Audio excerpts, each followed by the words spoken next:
अब हम आपको भारत में बड़ी बड़ी परीक्षाएं जैसे जेईई, जीमैट, एसएससी और सेना की ऑनलाइन परीक्षाओं में रशियन हैकर्स के जरिए नकल कराने की नई तरकीब के बारे में बताएंगे। ये एक साजिश है इस पूरे देश के खिलाफ।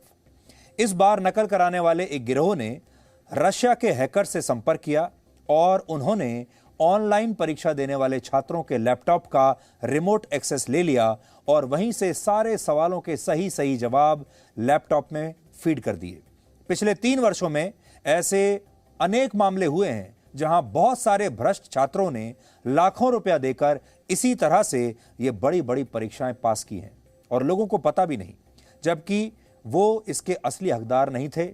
और ये भारत के उन तमाम मेहनती और ईमानदार छात्रों और उनके परिवारों के साथ एक बहुत बड़ा धोखा है, जो पास होने के लिए कभी बेईमानी का रास्ता नहीं अपनाते, कभी नकल नहीं करते और पूरे साल परिश्रम करते हैं, मेहनत करते हैं। इसलिए आज हम आपको इस धोखे से भी सावधान करेंगे, क्योंकि ये ऐसा धोखा है जो आपकी पूरी साल की मेहनत को बर्बाद कर सकता है। दिल्ली पुलिस की स्पेशल सेल ने देश के अलग अलग राज्यों में छापेमारी के दौरान 6 लोगों को गिरफ्तार किया है, जो जेईई और जीमेट जैसे कॉम्पिटिटिव एग्जाम्स को ऑनलाइन हैक करके छात्रों को न सिर्फ पास करवाते थे, बल्कि उन्हें 1 से 100 के बीच रैंक भी दिलाते थे। तो सोचिए, 1 से 100 के बीच रैंक भी आ जाती थी ऐसे छात्रों की जिन्होंने कोई पढ़ाई नहीं की है, क्योंकि वो हैकर्स के जरिए सारा एग्जाम दे रहे हैं। जेईई की परीक्षा इंजीनियरिंग कॉलेजों में दाखिले के लिए होती है और GMAT graduate management admission test है, जिसे पास करने के बाद छात्र भारत और दूसरे देशों के बड़े बड़े बिजनेस स्कूल्स में एडमिशन ले सकते हैं। पुलिस के मुताबिक जिन 6 लोगों को गिरफ्तार किया गया है, ये सभी लोग रशियन हैकर्स की मदद से इन परीक्षाओं में चीटिंग करवाते थे, नकल करवाते थे। और ये पूरा खेल कितना खतरनाक है, जब आप सुनेंगे तो आपके होश उड़ जाएंगे। रशिया के हैकर्स ने इस गैंग के लिए एक ऐसा सॉफ्टवेयर तैयार किया था जिसकी मदद से किसी भी लैपटॉप का रिमोट एक्सेस लिया जा सकता है। रिमोट एक्सेस को आप इस तरह से समझिए कि आप किसी लैपटॉप पर या कंप्यूटर पर एग्जाम का साइट खोलकर बैठे हैं, आप परीक्षा दे रहे हैं, जिसे आप ऑनलाइन परीक्षा कहते हैं, और उसी दौरान दूर बैठा कोई व्यक्ति आपके लैपटॉप का कंट्रोल लेकर उसे खुद संचालित करने लगता है। वैसे आमतौर पर जब ऐसा होता है तो परीक्षा कराने वाले विभाग और संस्था को इसके बारे में पता चल जाता है, लेकिन इस मामले में परीक्षा कराने वाले विभाग और संस्थाओं को इसके बारे में पता ही नहीं चला और चलता नहीं, क्योंकि उन्होंने सॉफ्टवेयर इसलिए हुआ क्योंकि रशियन हैकर्स ने एक ऐसा सॉफ्टवेयर विकसित कर लिया जो किसी भी लैपटॉप के रिमोट एक्सेस के दौरान इसकी जानकारी को गुप्त रखता था और पकड़ा नहीं जाता था। इससे होता यह था कि जिस छात्र का एग्जाम है वो सिर्फ अपना लैपटॉप और कंप्यूटर खोलकर बैठा रहता था और दूर बैठा एक व्यक्ति उसके लैपटॉप का कंट्रोल लेकर ऑनलाइन सारे सवालों के जवाब फीड कर देता था। और इसके बदले में ऐसे भ्रष्ट छात्रों से 3 लाख रुपए से आगे तक कुछ भी रकम ली जा रही थी। कम से कम 3 लाख तो था ही। ये गैंग रशियन हैकर्स की मदद से पिछले 3 साल में 18 छात्रों को जीमैट और 500 छात्रों को भारतीय सेना, नौसेना और एसएससी के ऑनलाइन एग्जाम्स में पास करा चुका था। सोचिए कितनी खतरनाक बात है कि हमारे देश की सेना में और हमारे देश के अलग अलग सरकारी विभागों में ऐसे लोग प्रवेश कर रहे हैं जो सही मायने में योग्य नहीं हैं, बल्कि बहुत बड़े बेईमान हैं। इस मामले में जो बात सबसे ज्यादा हैरान करती है वो ये कि इस पूरे गैंग का मास्टरमाइंड एक व्यक्ति था जिसका नाम है राज तेवतिया, और इस व्यक्ति ने ग्रेजुएशन की पढ़ाई भी पूरी नहीं की है, यानी समझ लीजिए स्कूल ड्रॉप आउट है, और ये व्यक्ति ये सब काम करवा रहा था।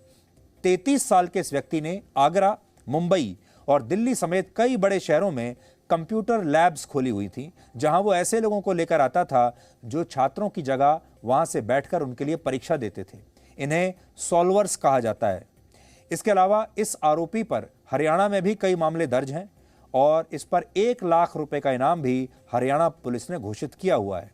अभी पुलिस को इस गैंग के पास से 15 लैपटॉप्स और 9 मोबाइल फोन बरामद हुए हैं और यह भी पता चला कि यह आरोपी कई वर्षों से रशियन हैकर्स के संपर्क में था और इन हैकर्स से यह मुलाकात उसकी रशियन गर्लफ्रेंड ने करवाई थी, जिससे वो 2017 में गोवा में मिला था। इसके बाद यह व्यक्ति 2018 में एक बार फिर से रशिया गया था। और वर्ष 2020 में जब भारत में लॉकडाउन हुआ, उस समय रशिया के 2 हैकर्स इस व्यक्ति के पास भारत में ही रुके हुए थे और इस दौरान वो इसी सॉफ्टवेयर पर काम कर रहे थे। आपके मन में सवाल होगा कि परीक्षा देने वाले छात्र इस गैंग के संपर्क में आखिर आते कैसे थे? तो इसके 2 तरीके थे, जिनमें पहला तरीका काफी चौंकाने वाला है। इन लोगों के साथ कई शहरों के कोचिंग सेंटर्स मिले हुए थे। ध्यान से सुन लीजिए, कई शहरों के कोचिंग सेंटर्स इन लोगों के साथ मिले हुए थे, जहां बच्चे कॉम्पिटिटिव एग्जाम्स की तैयारी करने के लिए कोचिंग लेते हैं और कोचिंग के बदले लाखों रुपए की फीस भरते हैं। ये कोचिंग सेंटर्स ऐसे बच्चों की जानकारी जुटाते थे जो पास होने के लिए कितना भी पैसा खर्च कर सकते हैं, और ऐसे लोगों के साथ ये कोचिंग सेंटर्स डील कर लेते थे। दूसरा तरीका, ये लोग डार्क वेब के जरिए छात्रों से संपर्क करते थे। डार्क वेब में ऐसी वेबसाइट्स होती हैं जो हर कोई नहीं देख सकता, क्योंकि इनका आईपी एड्रेस और जो उसकी डिटेल्स होती हैं उन्हें छिपा कर रखा जाता है। यह खबर देश भर के उन छात्रों के साथ एक बहुत ही भद्दा मजाक है जो परीक्षा में पास होने के लिए पूरे साल परिश्रम करते हैं, जो पास होने के लिए बेईमानी का रास्ता नहीं अपनाते। पिछले साल भारत में एक सर्वे हुआ था जिसमें 66% छात्रों ने माना था कि वो परीक्षा में पास होने के लिए नकल करते हैं, जबकि बहुत सारे छात्रों ने यह कहा था कि वो नकल करने के लिए या प्रश्न पत्र लीक करवाने के लिए पैसा भी दे सकते हैं। वर्ष 2018 में जब उत्तर प्रदेश की योगी सरकार ने यूपी की 10वीं और 12वीं कक्षा की बोर्ड परीक्षाओं में सख्ती की थी, तो 10 लाख छात्रों ने परीक्षा ही नहीं दी थी, क्योंकि ये सारे लोग वो थे जो नकल करके परीक्षा देना चाहते थे। नकल करने का जो ट्रेंड है हमारे देश में, वो आज का नहीं है, बहुत पुराना है। जब से हमारा देश बना है, आज़ादी के बाद से ही आपने देखा होगा हर एग्जामिनेशन सेंटर पर एग्जाम चाहे कोई भी हो, चाहे 10वीं का हो, 12वीं का हो, और कोई एग्जाम हो, नौकरी का एग्जाम हो, कॉलेज का एग्जाम हो, हर जगह नकल तो चलती ही है और नकल हमारे देश के डीएनए में शामिल हो गई है।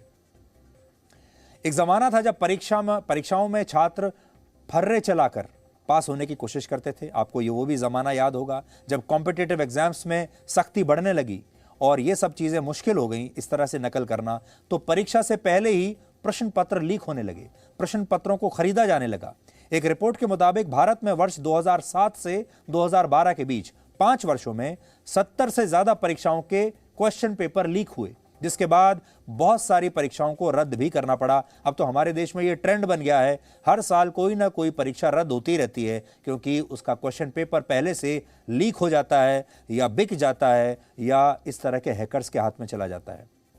प्रश्न पत्र को लीक होने से रोकने के लिए जब सरकारी विभागों में निगरानी और सख्ती और बढ़ी, तो भ्रष्ट छात्रों ने टेक्नोलॉजी का सहारा लेना शुरू कर दिया। और आपको याद होगा इसके बाद ब्लूटूथ वाली चप्पलें आ गई और इन चप्पलों को ब्लूटूथ से कनेक्ट कर दिया जाता था और फिर जो नकल कराने वाले लोग थे वो असली जवाब कान में बता दिया करते थे। और अब इनकी जगह हैकर्स ने ले ली है, जिन्होंने ऑनलाइन कॉम्पिटिटिव एग्जाम्स के पूरे तंत्र का एक मजाक बनाकर रख दिया है।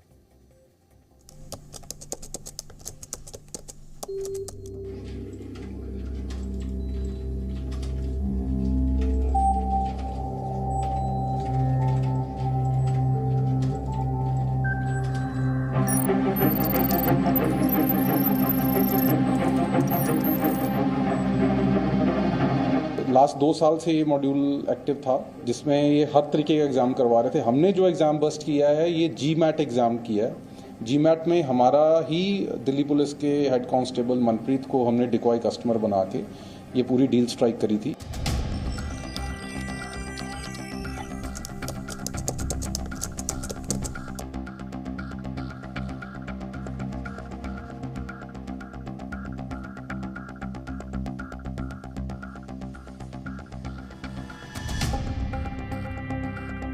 इसमें इन ऑल 6 अरेस्ट हुए हैं। 3 अरेस्ट मुंबई से हुई हैं, 2 दिल्ली NCR से हुई हैं और 1 अरेस्ट हुई है राजस्थान से।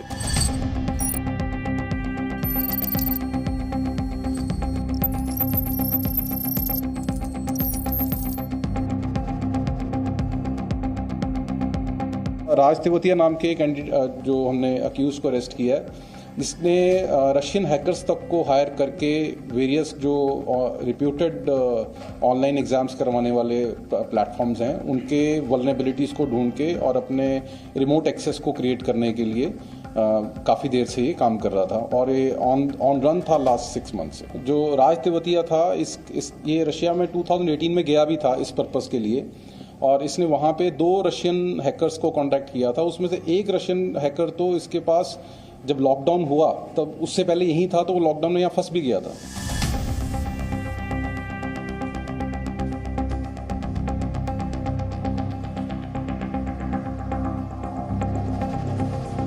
इसमें जो अक्यूज अरेस्ट हुए हैं उनका प्रोफाइल अगर देखा जाए, सॉल्वर्स का प्रोफाइल रिलेटिवली मोर एजुकेटेड मिलेगा आपको, उसमें आपको बीटेक हैं और जो ऑर्गेनाइजर्स हैं वो अपना इंस्टीट्यूट्स भी चला रहे हैं मुंबई में।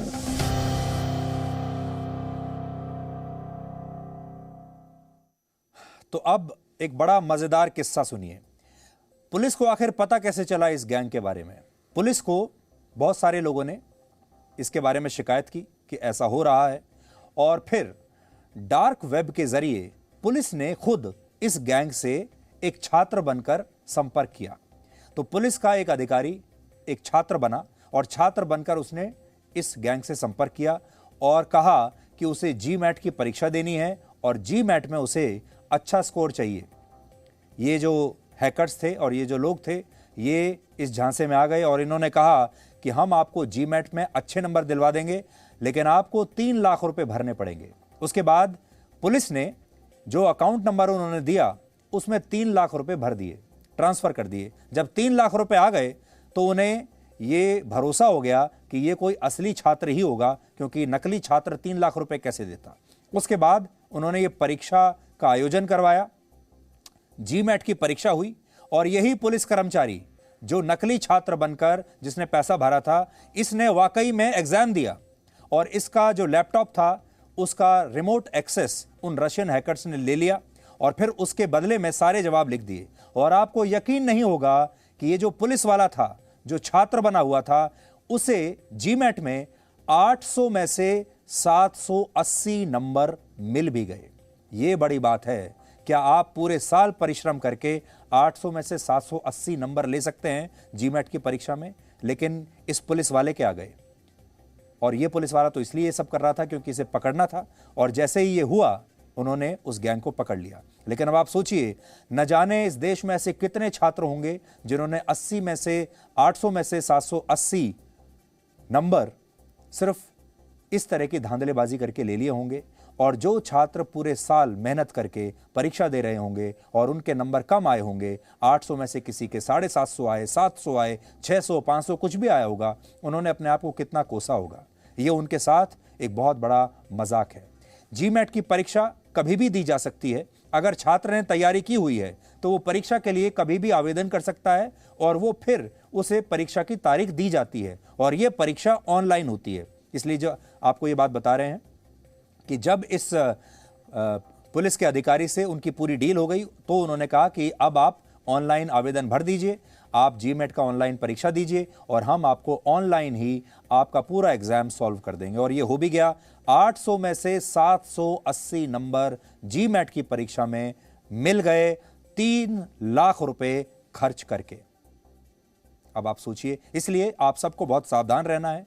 आप सब जो छात्र हैं जो हमें देख रहे हैं या उनके माता पिता देख रहे हैं, आजकल हर बड़े छोटे शहर में कोचिंग सेंटर्स खुले हुए हैं और कोचिंग सेंटर्स अक्सर इस तरह का धंधा कर रहे हैं। अगर आपको कभी भी ऐसा लगे कि कहीं इस तरह की चीज़ हो रही है तो आपको तुरंत सावधान भी होना चाहिए और रिपोर्ट भी करना चाहिए।